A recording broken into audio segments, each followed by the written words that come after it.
Today, Human Health and Disease Part 4 is that bacterial diseases. The Part 1, 2, 3 I had given some introduction part of the Human Health terminology and bacterial diseases Part 3 also. The Part 4 also bacterial diseases. So here F is typhoid. The typhoid also one of the important frequently observing bacterial disease, and that's why we should know the importance and the symptoms of the typhoid, because most of the people facing this problem frequently typhoid fever. So the awareness is very important. So here the typhoid caused by Salmonella typhi, this is one of the bacteria.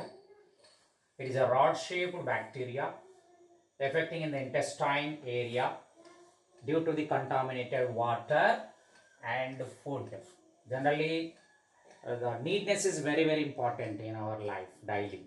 So the neatness, whatever, whenever we are taking the water as well as the food, without contaminated, we need to take that hygienic condition is very essential.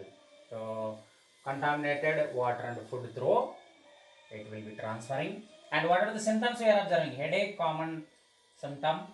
Abdominal discomfort, because of it has been interlinked to the affecting of the intestine area. So you know that the abdomen area after duodenum, the small intestine, large intestine will become, so that it will be targeting on intestine area, so that obviously abdominal discomfort we are facing, and diarrhea and water losing and whatever the motions and inflammation of ileum. That is one of the small intestine part area, the ileum, and more folding containing structure, one of the part in the small intestine area. And colon also same, that will be related to intestine part area.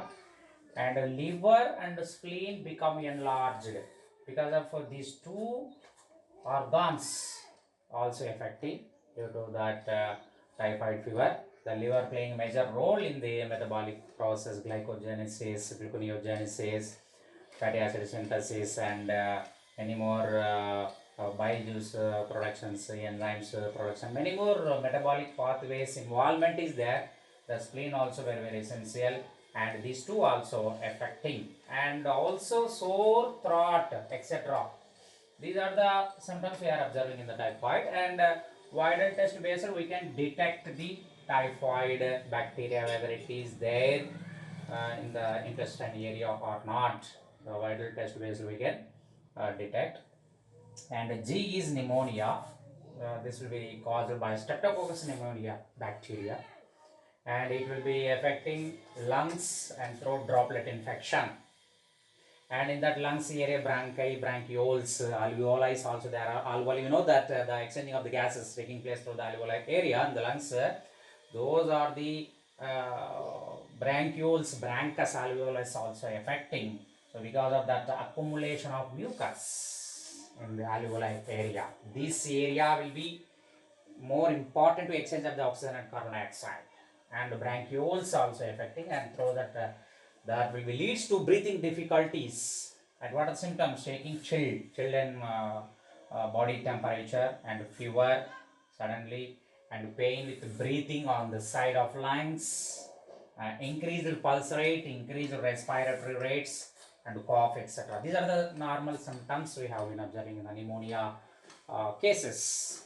This is also very important. We should know this one also frequently getting. The people, we should know that importance and symptoms of the typhoid for the identification purpose, for further treatment. And H is cholera. This is also contaminated base. Vibrio cholera bacteria, intestine area affecting, contaminated food and water through fecal and oral route. And the severe diarrhea and dehydration. Whenever the diarrhea happening, obviously dehydration will be happening, the water loss. So all these things, what we are observing, main thing is due to the contamination of the water and food. Through that, many more bacterial diseases as well as viral diseases, protozoan diseases may be happening. So that's why We need to maintain the neatness is very, very essential. So these are the main topics under this bacterial diseases. These are the types. Thank you very much.